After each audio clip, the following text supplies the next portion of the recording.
So, why are materials important for my sustainability as a medtech company, and what do I do about it? This was the topic of the keynote I held at Galway at the Medtech and Engineering Sustainability Forum. Shout out to Jenny for inviting me. And this is basically the same keynote that I went through there with a bunch of medtech companies that want to be more sustainable with plastics. So, what I will do in this video is I want to introduce the four forces of sustainability and why I think that medtech is going to be forced to do something about sustainability. Then we will talk about scope 3, so your CO2 emissions from up and downstream supply chain, and what are the main levers. And then we go into structured plastic selection and talk about the sustainable plastics landscape. So, what do we do about it? The four forces of sustainability is a model I developed, and I think it's quite accurate. It's the four things that will force medtech or are forcing medtech companies to be more sustainable. And number one is investor pressure. So 60% of the medtech companies are committed to the science-based targets. This is due to self-commitment or investor pressure. And what we find is that, if they want to do something about it, you need to start touching the product, you need to start acting, or you can also just admit that you lied. Either you're going to do the goals that you committed yourself to, or you don't. And then please admit that you're never going to hit them. Then the second thing is going to be customers.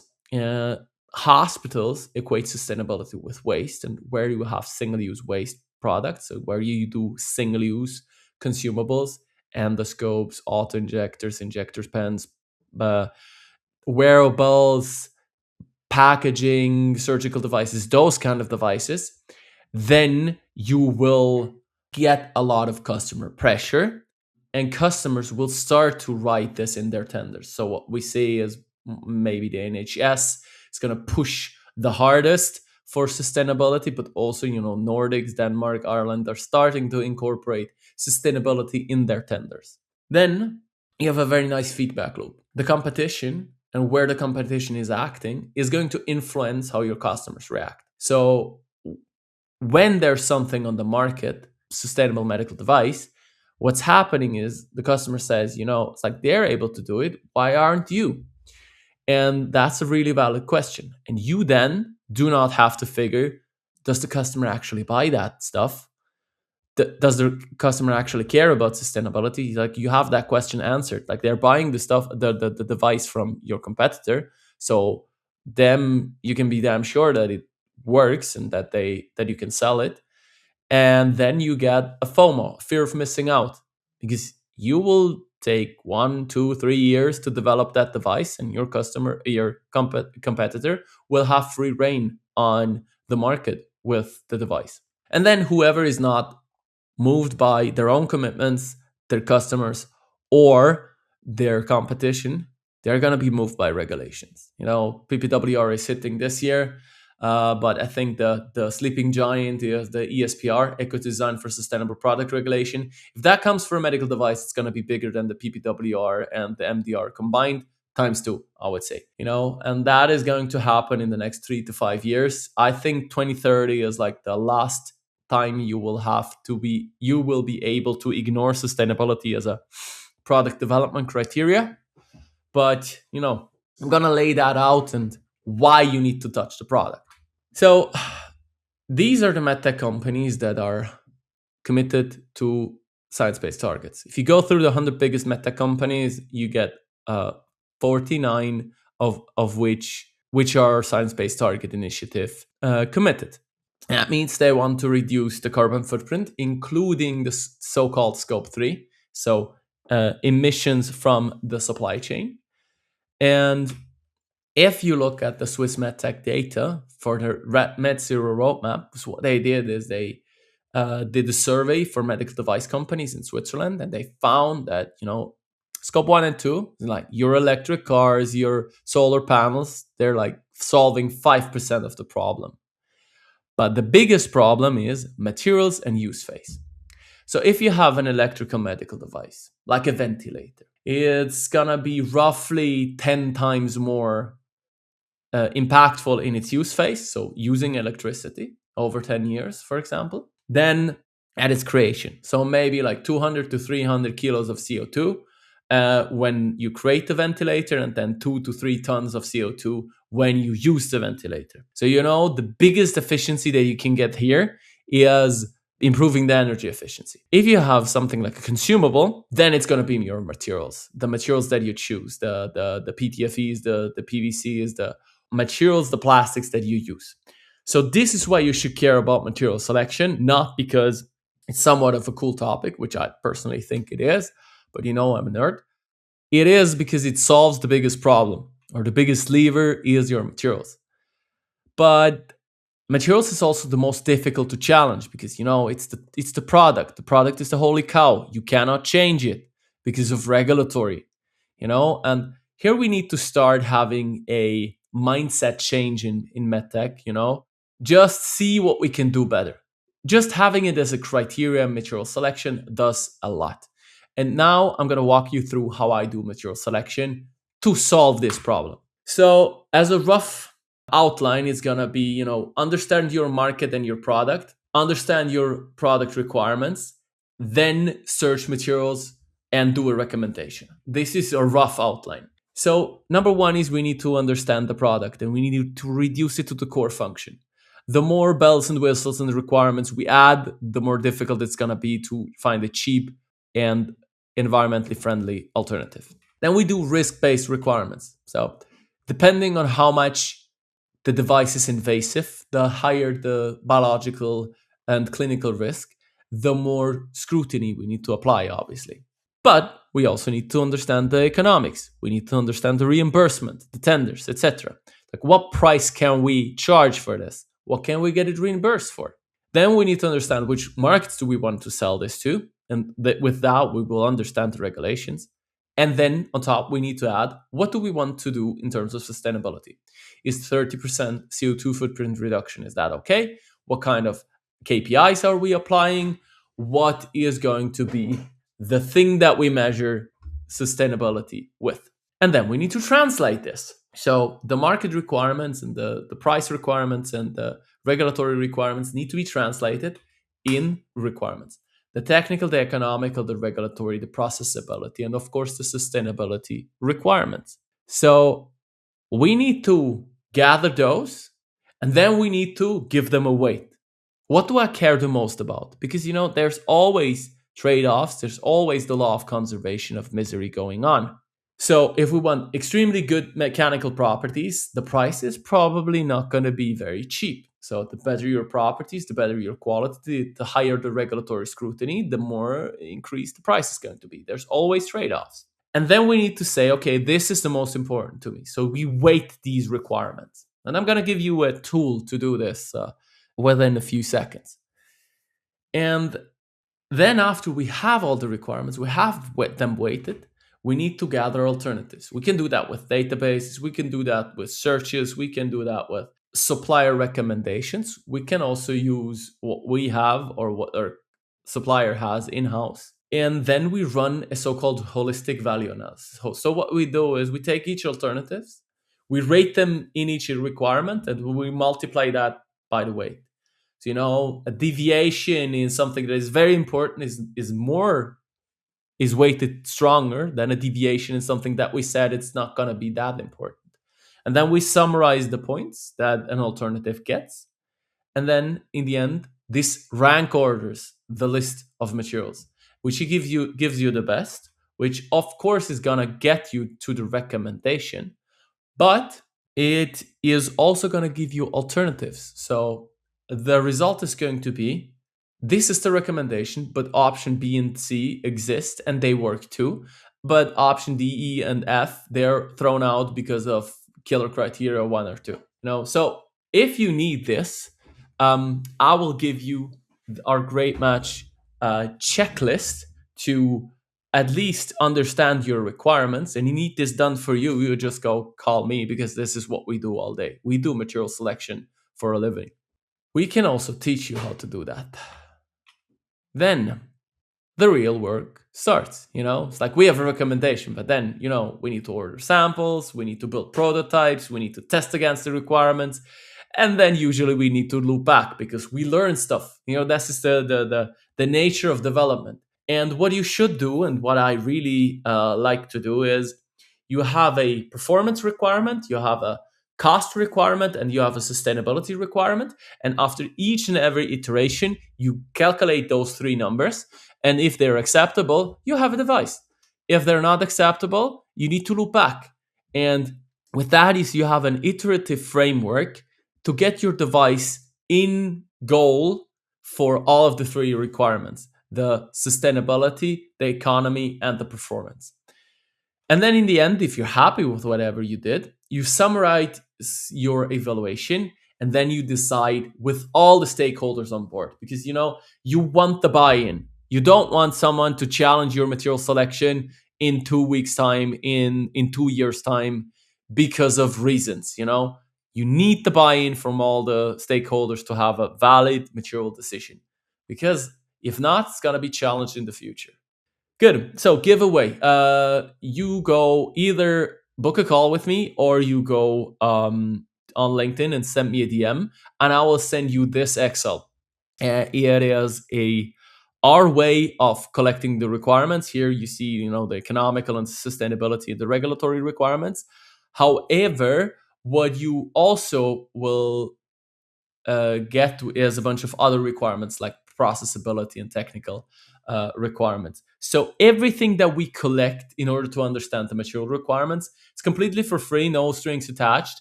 You just send that to me and send it to your team who does the material selection or the plastic selection.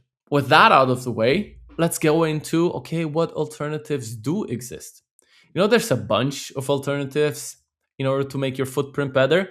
And I think generally there's two strategies. One is feedstock type. So currently we use fossil feedstock. 99% of the plastics are fossil feedstock as of today, 2026. And then there would be like the exotic option of carbon capture. And, carbon capture really is a question of green energy. If we can have unlimited and super cheap green energy, we can do carbon capture and it works. But the economics are screwed by energy prices and availability. You need a lot of energy and you need it extremely cheap in order to make carbon capture viable. So currently, not really scaled, not really viable. And then you have recycled and bio-based. And if you want to, and if I want to give you something here, is the fact that recycling and bio is not a simple category. So recycling consists of many, many different methods. One is, mechanical recycling is what everybody calls recycling. And then there's dissolution technology, which is, also a bunch of different technologies bunched together. But, in principle, you dissolve a plastic, you extract the polymer and you hyper purify it without the additives. And then there's chemical recycling, which is, from pyrolysis, depolymerization, enzymatic depolymerization, or even, gasification. There's also a bunch of methods in here, but in general, I would categorize them as those three: mechanical, dissolution, and chemical recycling. They vastly differ in environmental footprint and quality, and we will come to that. But then, there's also bio. Bioplastic is also a very confusing term, because like if you say, oh, this device is now bio-based, they will ask you, the first thing they will ask you is, oh, can I throw this on in the composting bin now? Is it compostable? Is it biodegradable? And then your answer is, it depends. There are biodegradable options, some of which are compostable. Biodegradable and compostable are not the same even. And then there's drop-in solutions, such as bio-based polyethylene, like from Braskem, or bio-based PA11. Those are drop-in solutions that are the same chemical and physical properties as the usual plastics you know and love. And this is what you can do on a feedstock. I would recommend either going from a recycled or a bio-based drop-in solution. Biodegradable has a bunch of disadvantages. that would be an option. So you take a recycled or you take a bio-based material, which both solve your carbon footprint problem, while taking into account all the technical and all the regulatory and all the economical requirements.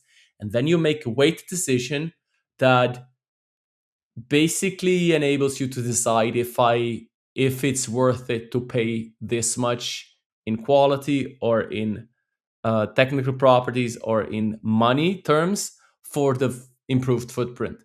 And this is our framework enables you to make that decision on a data basis. And then the second strategy is, usually the win-win one. So this is the plastic pyramid. On the bottom, you have the commodities like PVC, like polypropylene, polyethylene, polystyrol, ABS, PET. Those are like the most common plastics. And then you have the engineering plastics like a PA6, like a PBT, like a polycarbonate, a POM. And then you have the high performance plastics like your PEEK or your PPSU or your PTFE. And if you're moving up that pyramid, the properties increase, the price increases, and the footprint increases. Roughly, that's a good rule of thumb. It's a heuristic, it's not perfect, but pretty much that. So if you're able to go from a high performance plastic to an engineering plastic or to a commodity, then if you move down the pyramid, you're number one, saving footprint, and number two, saving price. And that is usually a win-win. So this is eliminating over-engineering, basically. So your engineer has taken PEEK because it will work. Because if it doesn't work in PEEK, like you have to take steel. There's no other plastic who has better properties, like in some regards maybe. But PEEK is the pinnacle. And if you're able to replace PEEK with a PA6, you will save a lot of money and a lot of CO2 footprint. So this is what you can do. Maybe try to go for a polypropylene instead of an ABS. Maybe go for a PP glass reinforced instead of a PA6. Go for a PA6 glass reinforced instead of a PEEK. Those are the kind of strategies you can employ. The question is just, is your technical properties going to be good enough? And you will reduce margin of safety, of course, but this is also what our frameworks will allow you to.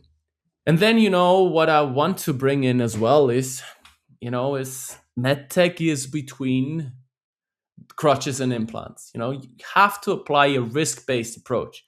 And depending on the risk that you have with your device, you might be able to take a certain risk or not. With the crutches, what hinders you to use a recycled plastic for a crutch? Like there's nothing. Like the biggest risk is, patient walks on the crutch breaks, patient breaks the leg again. Like that's the worst thing that can happen. But with an implant, there's a lot more risk to it, So crutches, we can definitely use recycled materials or like alternative materials to do it. But can we do it with an implant? It's like there's only a few companies who even dare to endorse their plastics to be used in a implantable setting. And usually they charge a lot for these grades. So no, recycled plastics are not going to go to implants. It's not going to happen. So depending on the risk of your device, you will be able or you will not be able to justify using a recycled material.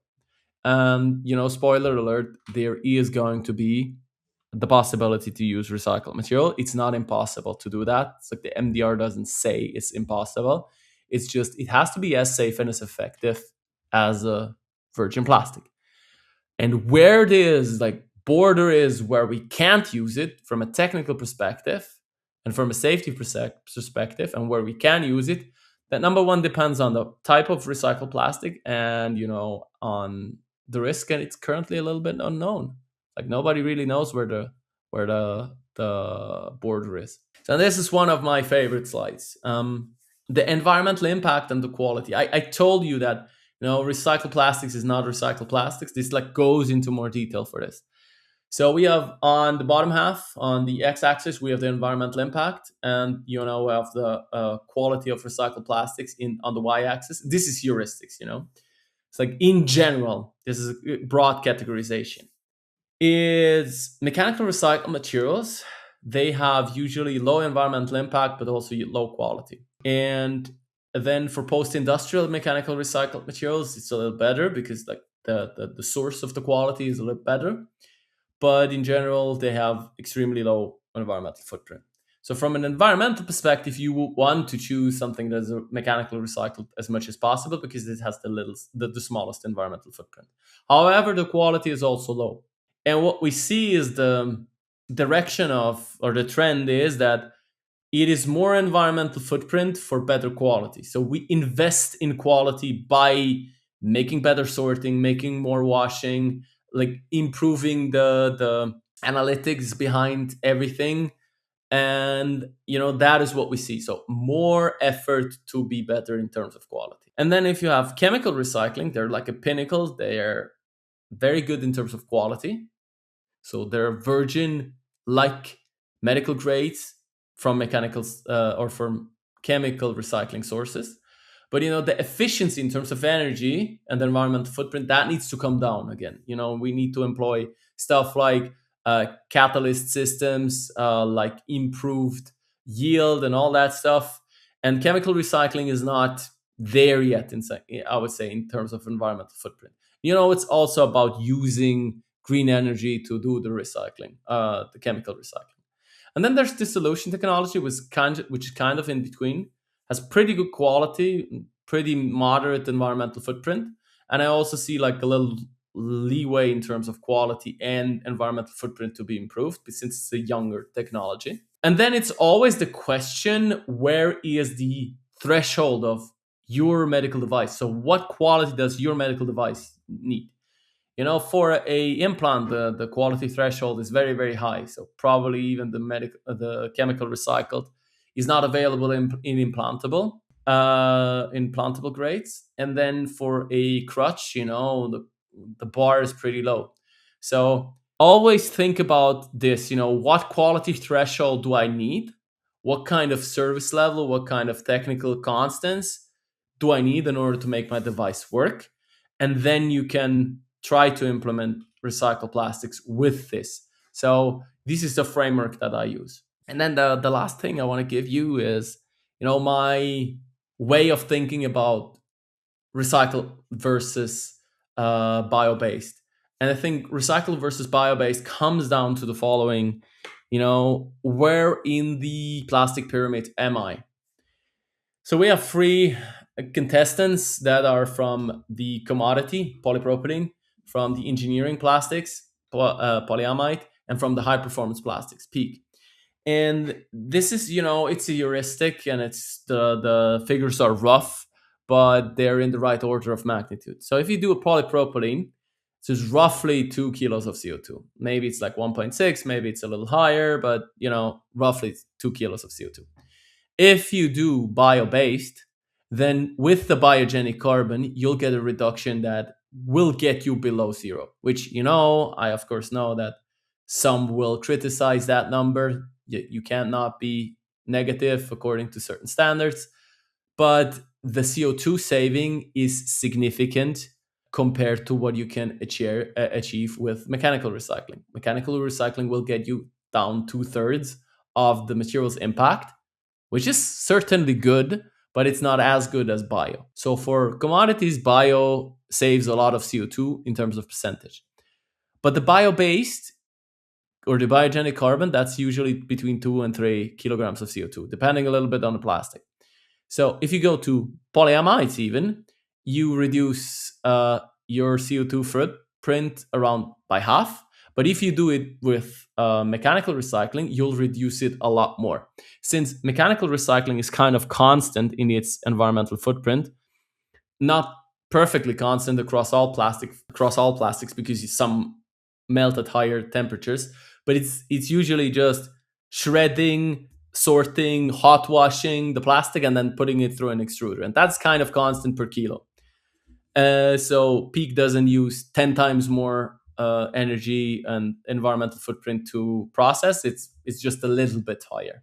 And then if you go to PEEK, it's even more extreme. It's like if you do mechanical recycling with PEEK, you can save up to 90% of the CO2 footprint. And with a bio-based peak, you would only save like 15%. So the higher up you go and the more precious your materials, the more important the recycling is going to get in terms of environmental footprint. So this is what I want to leave you with.